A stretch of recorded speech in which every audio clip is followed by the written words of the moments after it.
record. So, hello, good afternoon. I was about to say good morning. The day's absolutely flown by. But welcome and thank you for joining us this afternoon, everyone. It's really good to see you. It's the second workshop of our series, our health and wellness, wellbeing equals engagement, and it's really great to have you all on.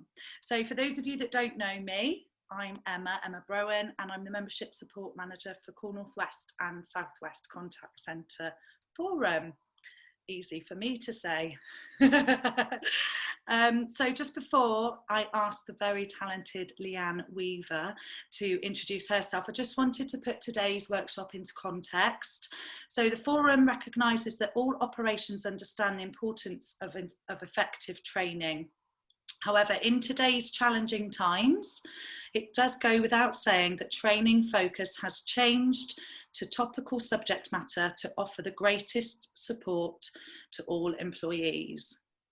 On this point, there is no greater focus than that of understanding the role and benefits of building personal resilience. So this is where Lianne is going to take over the next 45 minutes.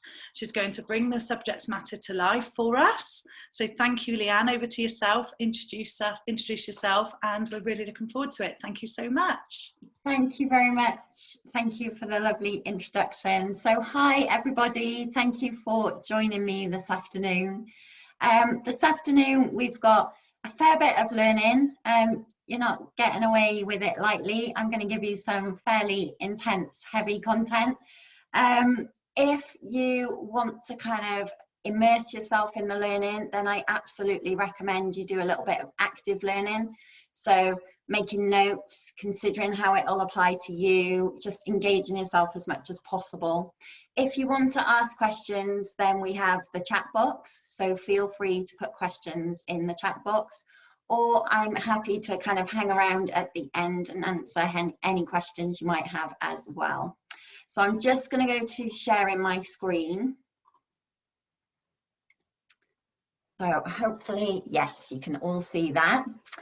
So very briefly, a little bit about me and what we do. So at Beam, we work with organisations.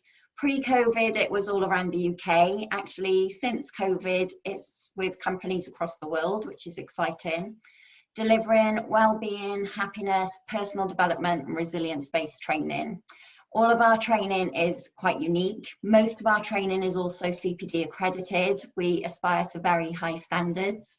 And we work with organisations in a real variety of settings. So quite a lot of government organisations, law firms, banks, tech companies, councils, and contact centres as well. Our training since COVID is now all online. So lots of training like this, lots of engagement like this, and also working to create e-learning. So we've got an LMS system and we have a lot of our courses being put onto that system right now. Essentially, all our teaching ever focuses upon is giving the delegate as many tools as possible so they can walk away with at least one thing that they can apply to help and improve their life right here, right now. So that is what we're aiming for today as well. A lot of the work I do focuses upon resilience. That was already a top topic people were interested in before March, but certainly since lockdown, it's a topic which is huge. We're all aware of the importance of resilience. We're aware of it being kind of thrown around a lot. So what I focus upon really is getting to the real roots of what resilience means and giving delegates tools, opportunities, techniques in order to help them feel more resilient, not just at work, but also at home as well. So before we really begin, I guess it's really important we become clear on what resilience is. You may, like me, have heard it thrown around a lot. But if we don't really know what it is, then that makes it more challenging to understand how we can start to feel more resilient ourselves and certainly encourage resilience within others. So resilience tends to be described as the opportunity of coping or the ability to bounce back, the ability to get through a challenge. Often in a room of people, I ask whether they would consider themselves to be resilient. It's a question you can ask yourself right now. And generally I get some kind of maybes, those kinds of responses, or in some circumstances, or sometimes I'm resilient. So I've started rewording that question, and just for you to answer to yourself, I want to ask if you have ever failed some kind of test or exam. If you have ever gone for a job interview and not got it. If you've ever dealt with any kind of relationship breakdown. If you've ever had to overcome any kind of illness. If you've ever had to deal with the death of a loved one. If you've ever had to live through a pandemic. So I know you've definitely said yes to at least one of them. I could see some people nodding to pretty much all of them. So resilience is a strange thing because we don't really tend to know we're resilient until we reflect back on the things we've come through. One of the real positives, I think, of getting older is that generally we tend to become more resilient the older we get, simply because we've experienced more and we have more of a reference point. Because resilience isn't something that we often consider very much, it's not an immutable trait, so it's not something you either are or you aren't. Very few of us would have ever woken up one day and gone, oh, I'm super resilient today. Resilience is just the thing that we tend to look back on and think, wow, how did I get through that? So because of that, we sometimes allow that little voice in our head to tell us that we can't cope, that we aren't strong enough, that we're not good enough, that we'll never get through a challenge. And there are loads of reasons why that little voice does that. But essentially that little voice is trying to keep you safe by thinking, if I'm prepared that I can't get through it, then it'll be easier if I don't get through it. But the reality is you all have displayed resilience countless times throughout your life. Certainly in the last 6 months, you will have displayed resilience in so many ways that you didn't even know that you had a few months ago. So resilience absolutely is not going through life and seeming that you just float through it and that you don't have any challenges or that it's not difficult. Resilience is going through a challenge, sometimes in that challenge not wanting to face the world, sometimes in that challenge wanting to kind of hide under your duvet and just run away a little bit. However, something makes you carry on, something makes you take a step forward, something makes you resit that test, reapply for a job, to go on that date, to put yourself forward for something. Something in you just pushes you to do that. So the kind of resilience I teach isn't really just about coping. The resilience I teach is much more about thriving, about going through those challenges and using them as an opportunity to adapt, to grow, to really start to strengthen the core of who you are and your own self-belief. There are lots and lots of experts on resilience, and I will refer to different experts, different studies as we go through this little workshop. There is a full resources list which will be put up in the chat box. So if you want to find out any more about any of the people I mentioned, any of the books, any of the studies, you'll be able to find all of that on the resources list and download it. So it should be in the chat box now. One of the experts I refer to quite often is a man called Rick Hanson. And Rick Hanson talks about resilience. He's a university lecturer in America. He's written a lot of best-selling books on resilience and happiness. And he talks about resilience and says, actually, what resilience really is it's the ability to tap into resources. True resilience is just being resourceful. And the more resourceful we are, the more resilient we are.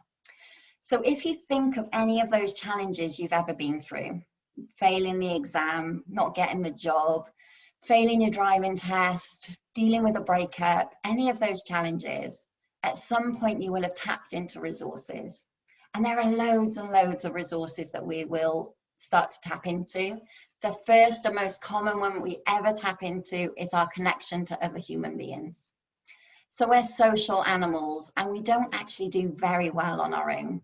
We are built to work as communities. We're built to connect with other human beings, particularly when we're struggling. So anytime you've gone through one of those challenges, the chances are you will have talked to friends and family, talked to mentors, talked to experts, even gone online to look for experts within that challenge that you are facing. So we do that quite often. It's one of our favorite resources. Other resources we might tap into are things like mindfulness, courage, literally having the courage to go back and face a challenge again. Compassion, we're going to learn about compassion a lot more as we go through the session today. Grit, sheer determination of keeping on. Also the resource of gratitude. So we'll learn a lot more about gratitude as well as we go through today. So essentially, whenever I teach resilience, what I'm actually doing is giving delegates resources, teaching you to become more resourceful. So when life throws one of those challenges at you, you actually know that you have the capacity within you to find the resources you need in order to help and deal with those challenges. Since March, our resilience has been much further tested. So I speak with literally hundreds of people a week, doing 2 to 3 training sessions a day. And in all of my experience over the last 6 months, I have found that people's resilience has been tried and tested beyond belief. So in March, we all experienced a life-changing event. In fact, we were often told in March that we were all in the same boat, and I really disagree with that. So the idea that we're all in the same boat actually makes us feel like we should just get on with it. We should count ourselves lucky because we're not going through it alone. But the idea that we're all in the same boat kind of implies we're all dealing with the same issues, and that's simply not true. So the analogy I give for the last few months is we're all in the same storm, but we're all in very different boats. So for some people, the last few months has meant job insecurity. For some, it's meant financial strain. For some, it's meant arguments at home or not feeling safe at home. For some, it's meant health anxiety. For some, it's meant dealing with the grief of losing a loved one. We're all dealing with the last few months in our own very unique way. Because of that, I think it's really important you identify that however you've dealt with it is right for you. But it might also mean that the person sat next to you might be dealing with it in a very different way. Now, usually when we go through some kind of challenge, some kind of hardship, it usually only really affects us and our immediate circle.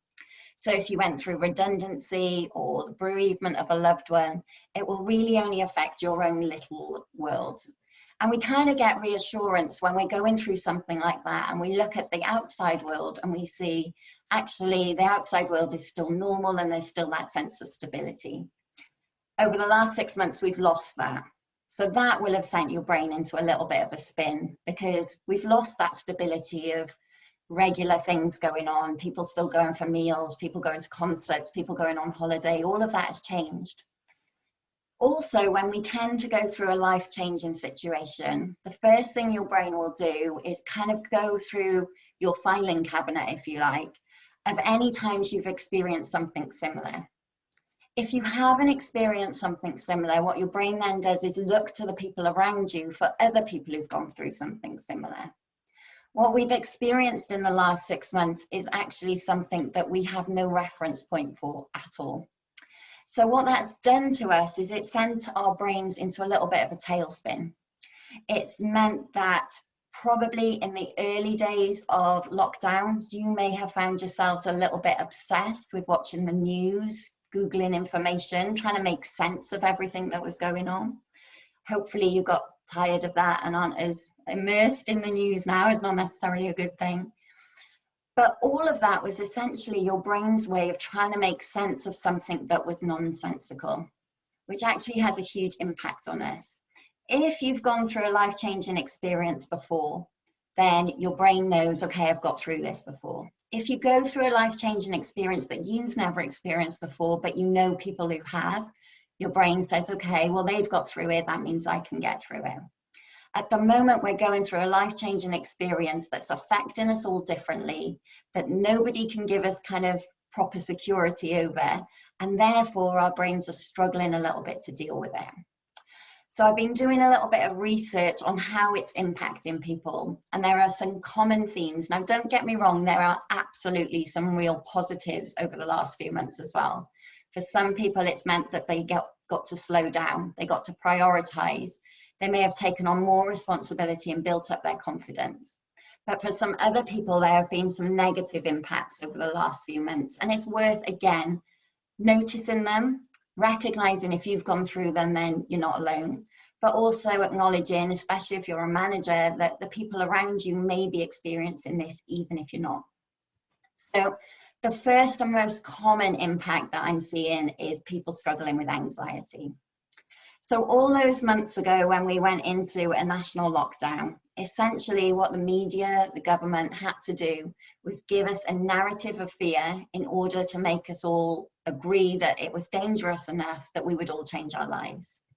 So we were constantly being bombarded with an invisible threat, with fear of what could happen, fear of what things would look like. Now, when our brain is told that there's a fear out there, there's a threat out there, our brain starts to respond on high alert. Even if that fear is then taken away, your brain won't just automatically go back to how it was, because your brain has had exposure to this fear repeatedly, daily, for many months. So what that's manifested for some people is either an increase in anxiety they already struggled with, or some people developing anxiety which they've never had before. So suddenly starting to feel a little bit anxious when they wake up in the morning of what's coming next. On the back of that, because of that fear narrative, we may start to experience more fearful thoughts. So some people may find themselves just worrying more, just confused about what things are going to look like, confused about how we're going to deal with it, just feeling fearful about things. At the moment, none of us fully know what the future is going to look like. I'm in South Wales, so we've gone back into lockdown here over the last few days. So we thought we kind of knew what the future was going to look like, and then it went backwards. That's certainly how it feels.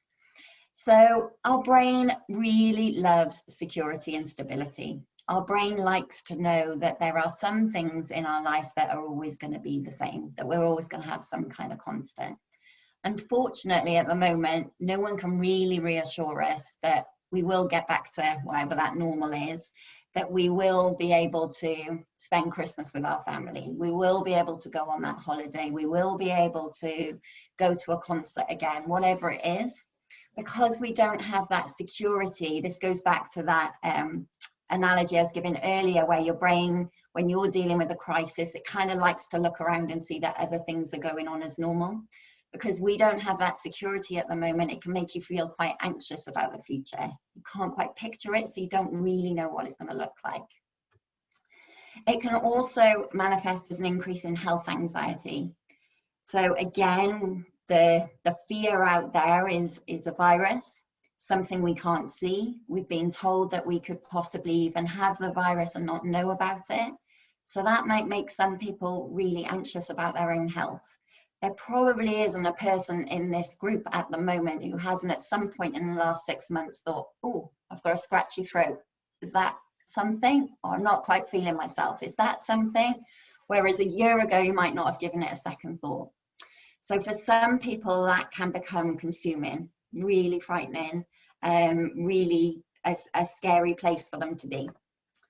Some people may feel anxious about crowds, so may be very reluctant about going back into the office, going back on public transport. Even something as simple as going to the supermarket may now feel like a big ordeal. Lots of people have expressed a loss in confidence. Now, this can be for many reasons. First of all, if they're working from home, you lose that kind of office interaction, that support, that just acknowledgement of you doing a good job. You start to second guess yourself. You start to doubt your own capability. So you start to wonder whether you are any good. I do a lot of training on imposter syndrome, and I am seeing a huge increase in people suffering from imposter syndrome off the back of that loss of confidence as well. And then finally, a real sort of phenomena of the impact of lockdown, which is being studied at the moment on a global scale by neuroscientists and sleep experts, is it's massively impacted our sleep. So this has been expressed in virtually every country that's been affected by coronavirus, that people are saying that their sleep is disrupted and also experiencing some unusual, intense, disturbing, strange dreams as well, which they wouldn't necessarily have experienced before. So at the moment it's being studied, but the theory at the moment is whenever we deal with things in life, it's as we go to sleep and as we get off to sleep that our subconscious mind processes that. So if we haven't been able to really make sense of everything that's happening, it makes sense that that would potentially be interrupting and upsetting our sleep. So you can see that actually we've dealt with a lot. We need to kind of give ourselves a little pat on the back if we're managing to get up and go to work while we're still dealing with that. And I haven't even touched upon the people who've had to homeschool for 6 months or have had caring responsibilities or goodness knows what. So we have absolutely all been affected in some way or another.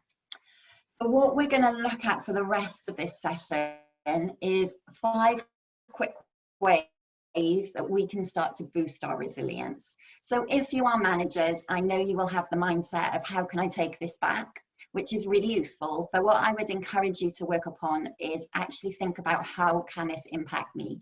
Be a little bit selfish for the next half an hour. Think about looking after yourself first. In terms of helping people become resilient, the best way to do that is by demonstrating resilience.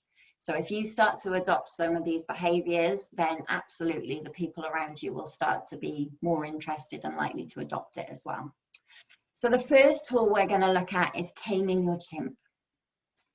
So if you've come across the work of Professor Steve Peters, you will know about the chimp paradox. If not, then it is a very famous best-selling book, which is used as a way to understand how our brain responds in terms of fear. So what Steve Peters says is that we actually have 3 brains. So we have the limbic region. So that's the emotional part of your brain. It's the part of your brain that responds to any stress or fear. And it's the part of your brain where your chimp lives. So it's the part of the brain that if at 3 in the morning you heard a loud bang, it's that part of the brain that will respond.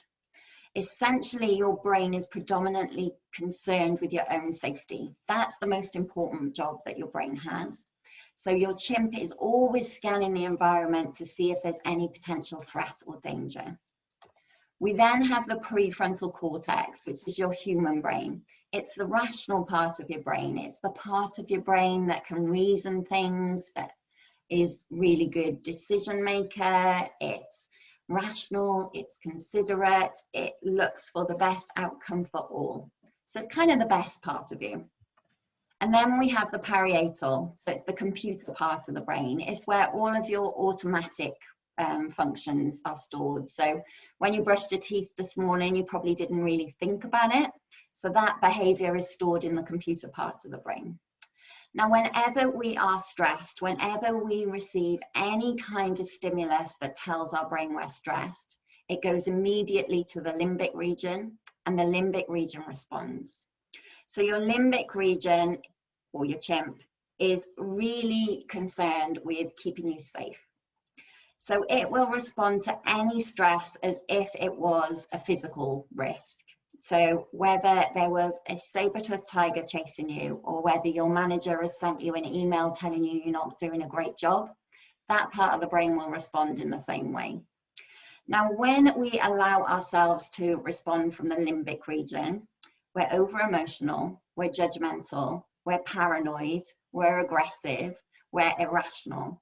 It's not the best part of us. It's the part of the brain that has responded when you've had an argument with someone and you say something and you think, oh my goodness, why did I say that? It's the part of the brain that responds if you slam doors and storm around the house and get really angry at stuff.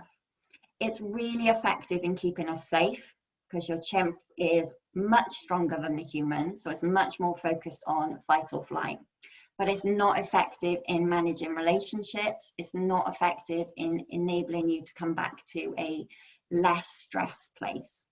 So ideally what we want to do is work from our prefrontal cortex most of the time, our human brain.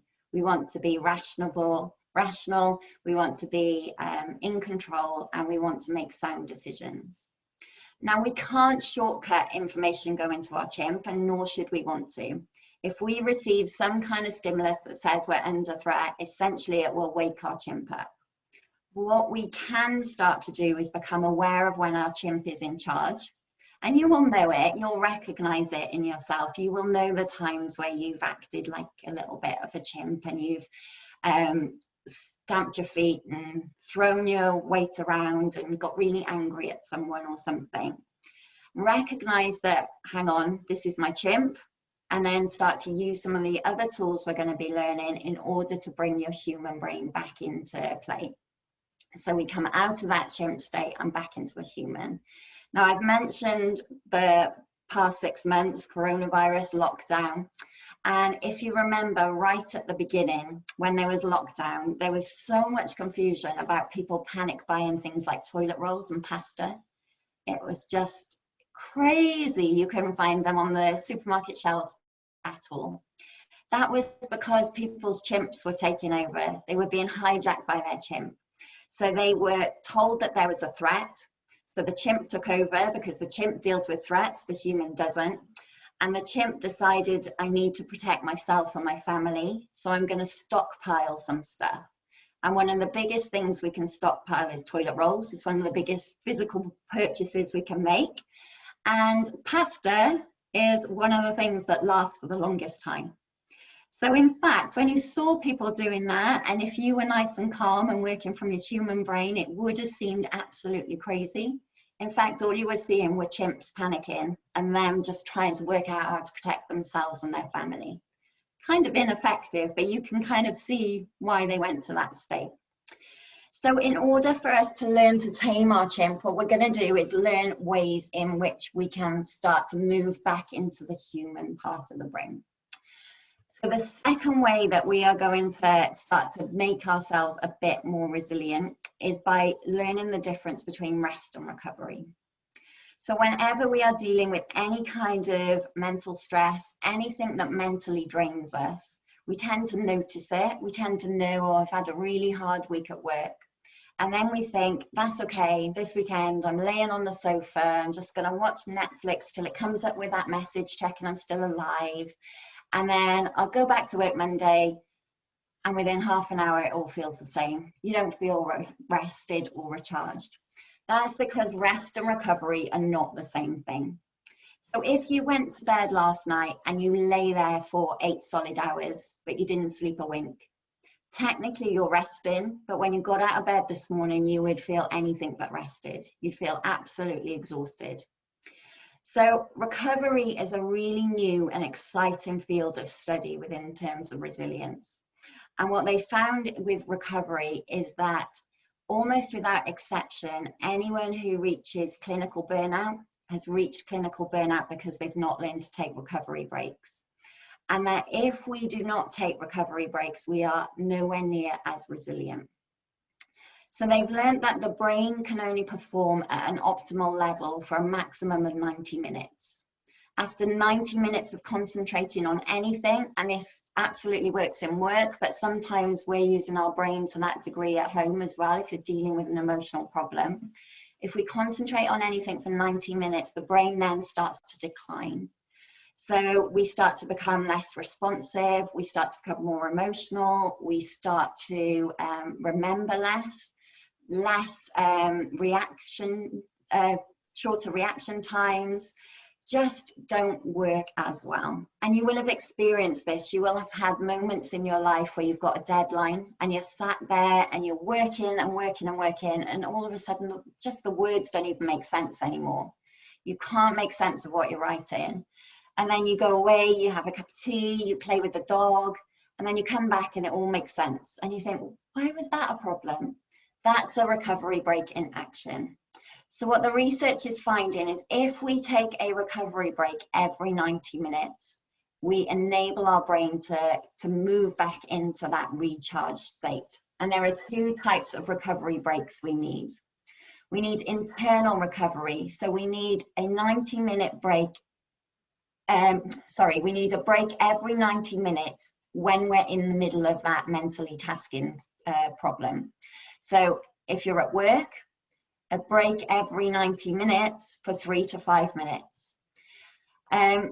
We also need external recovery. So at the end of a brain intense period, something that's mentally tasking, we need a 60 to 90 minute break. Anything that we can do that gets our brain into a flow state. So the kind of recovery we need, if you're taking an internal recovery break, it could just be having a little walk around, having a chat to your colleague as long as it's not about work, listening to your favorite music, doing some breathing exercises, even playing a game on your phone. Anything like that will give you a recovery break. External recovery is more intense. It's when we get our brain into a flow state. So something like going to the gym, going for a walk, getting lost in a book, anything creative. And it's about the only time that you'll be told this, but if you love Xbox or PlayStation, even doing that for a bit is really good as a recovery break. So anything that uses your brain in a different way. Because we can't turn our brains off, our brains don't turn off even when we're sleeping, we need to learn ways in which to manage the stress that our brain is under by using these recovery breaks. Companies that have been encouraged to get their employees to take this on board have been amazed at the results. So we tend to have the belief that we need to be constantly productive, we need to keep on keeping on. And actually the science does not support that at all. The more we keep on pushing and pushing, the less productive we are. So there have been some pilot studies where employees have been actively encouraged to take a 3 to 5 minute break every 90 minutes. And the results are incredible. So much more focused once they take a break, a 50% greater capacity to think creatively. So any organizations that need creative thinkers, that's really crucial. And importantly, the employees reported a 46% higher level of health and well-being. Furthermore, the study found that if an employee had been encouraged to take breaks, they were more than double likely to stay at that organization than if they hadn't.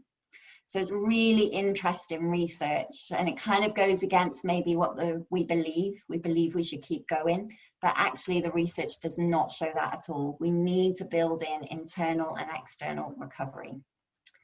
The third one I want to talk about is gratitude. So for me, if you ask me what's the most powerful way to feel happier, the most powerful way to be resilient, the most powerful way to create a positive mindset, I would say use gratitude. So there are countless academic and scientific studies on gratitude, and without exception, they all seem to show very similar results in that people who practice gratitude are happier, healthier, more resilient, have better social connections, and express an overall greater satisfaction with their life. There are studies that have said that gratitude is probably the most powerful emotion we possess. Some of my favorite studies in gratitude, one of them is known or nicknamed the Grumpy Old Pessimist study. So they took a group of old men in their 80s who scored low to moderate on a pessimism scale. They believed that they were the way that they were and they absolutely couldn't change. And they got these old men to practice gratitude every day for 6 months. And every single subject of that study after 6 months scored as a moderate to high optimist. In their 80s, they'd always done it that way. Just by practicing gratitude, they were able to change their mindset. So I'm going to ask you 3 questions, which you can either put in the chat box or you can write on paper. But I want to start to get your gratitude juices flowing in order to help you start to create a more positive mindset. So tell me someone you are grateful for.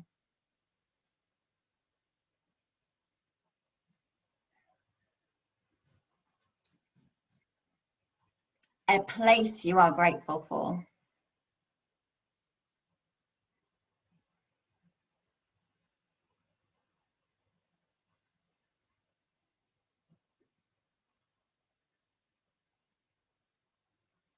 And an experience you're grateful for.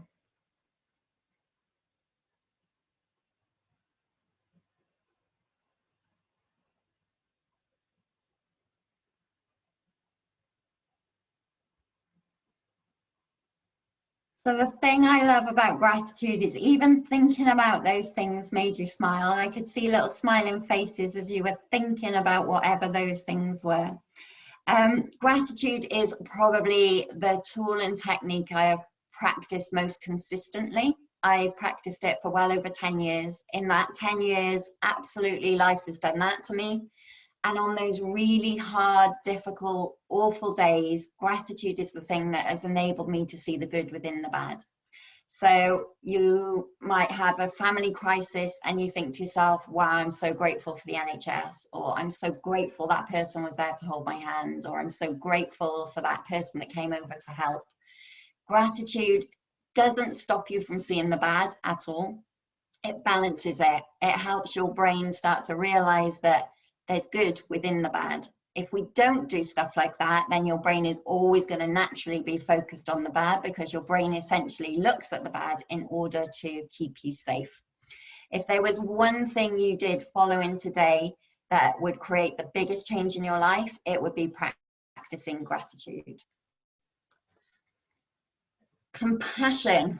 So we tend to know that if we are kind to other people, we get the best out of them. But we tend to forget that we are people too.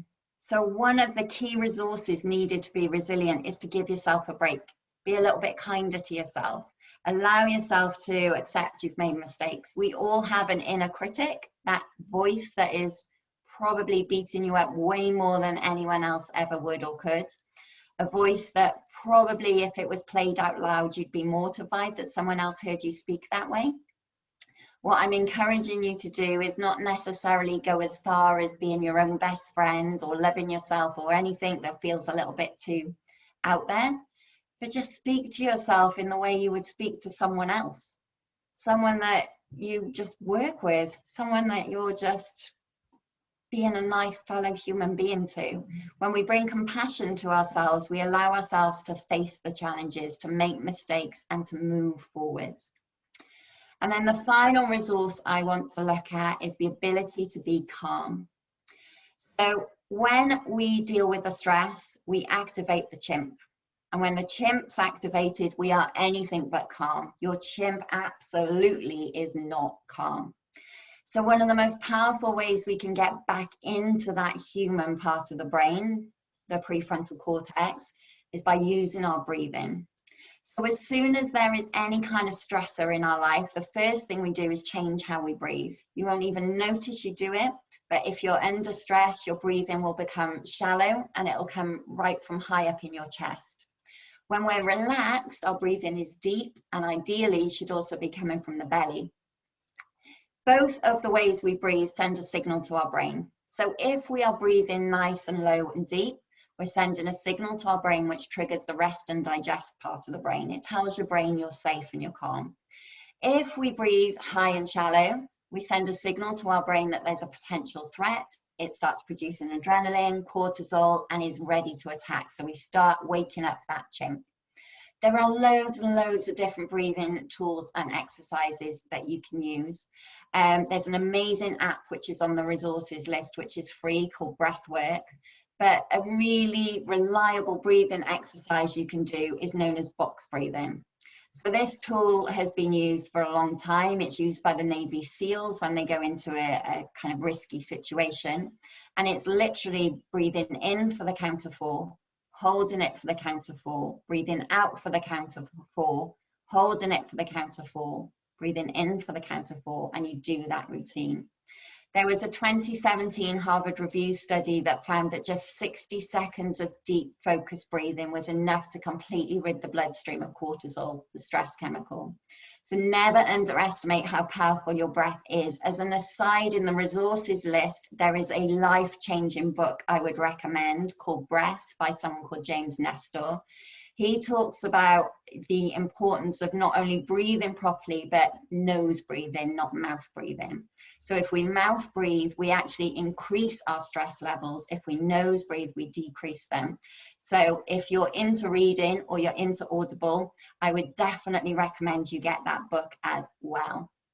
Okay, so I always leave every workshop, training session with some homework. The idea being that it's lovely going on a course, but if you just go back to your desk and do what you've always done, nothing's going to change. If I give you homework, I'm giving you ways to start to encourage you to embrace some of the stuff we've learned. So simply notice when your chimp is taking over. Notice when you're in chimp brain. If your chimp is taking over and you notice it, by noticing it, you start engaging the prefrontal cortex. Your chimp doesn't notice that, but your human absolutely does. Take some regular recovery breaks. So 3 to 5 minutes every 90 minutes and absolutely 60 to 90-minute recovery break at the end of an intense period. The most important part of homework, write down some gratitudes. So 3 things you are specifically grateful for every day. So don't just say my home, my family, my health. Say that my kids ate all their tea today, that I had a lovely cup of tea with my friend, that I got all of my work done today and it went really well. Whatever it is, 3 things you're specifically grateful for every day. In order to be more compassionate to yourself, set some boundaries. So make sure that you start to acknowledge that your needs are just as important as anyone else's. Be kind to yourself. Treat yourself the way you would treat someone else. And finally, use your breath to help you feel calmer. So that's my contact details. I'm more than happy to connect on LinkedIn, or if you want to drop me an email, more than happy to also stay and answer any questions. I don't want to go over time because I appreciate you're all very busy. So I'm going to come back out of there. And if anyone wants to ask any questions, I'm happy to stay as long as you need, but I also appreciate it. If you need to drop off, then I totally understand that as well. Thank you, guys. Thank you so much, Lianne. Thank you. Was someone wanting to speak then? Who was that? Oh, I like the hand clapping, Stu. Thank you, Stu. How do you do that? That is cool. I like that. Reactions, isn't it? Reactions. Oh, yes. That wasn't for me. That was like just showing off. Well, I loved that there, Lianne. I don't know about everybody else, but for me, just there were some key reminders in there of stuff that we've probably all come across before, but the way that you delivered it and pieced it together is so informative, but also I just feel like it's a reminder of how to do things. You know, we always know how we should do things or what we should be doing, but it was a real insightful and how-to session. So thank you so much. Really welcome. Everybody else. Are there any questions? We're all okay. Fantastic. I've left you all dumbstruck. It's a wake-up call, isn't it? And I think that you mentioned as well, and a lot of people, how they've been feeling has been really addressed and listened to and heard, and it's a lot to take on board when you listen to it and it's being reflected back to you. Mm-hmm. I'm sure everyone, like you say, that the boat is very different. For the storm is, we're all in the storm, but the boats are very different, and having someone acknowledging that is quite powerful, I think. Yeah, I think so. And I think if there are leaders in this room, and I know that there are, then I think it's really useful for you to kind of take that mindset back with you. If you've got someone in your team that perhaps has been behaving in a way they wouldn't have behaved before lockdown, then potentially they're going through some of those challenges themselves. And not everyone wants to admit it or needs to admit it, but if you can empathize with that, it definitely will help. Mm-hmm. Fantastic. Well, we'll definitely have this as a recording for everybody so that you can catch up or share with your teams. So all the recordings of the series will be out together next week after the final session. Look out for our links for the registrations for the next ones. And thank you so much, everyone. And thanks again to Lianne. Thank you. Thank you all. Thank you, everyone. Really lovely to see you all. Go and do your homework. And I've been at an event with Lianne, and people listening are just so... Put your mic down, Stu. Is that better? Sorry. I was just saying, sorry, waffling on. I've been at an event with Lianne and Tom when they're delivering this stuff, and the looks on the face of the people listening they're just so intense and focused. It's really good. The only downside is she's made me hug everybody afterwards. Yeah, I do like a coach. Can you imagine how hard this is now when I'm not able to hug and coach people? I'm okay with it. No hugging involved. It's great. But it's really good to say. I've been at an event with Tom and Lianne, and it's just really good stuff. Thank you, Stu. That's really kind of you. Oh, fab. Thank you, everybody. Thank you. Nice to meet you all. Bye.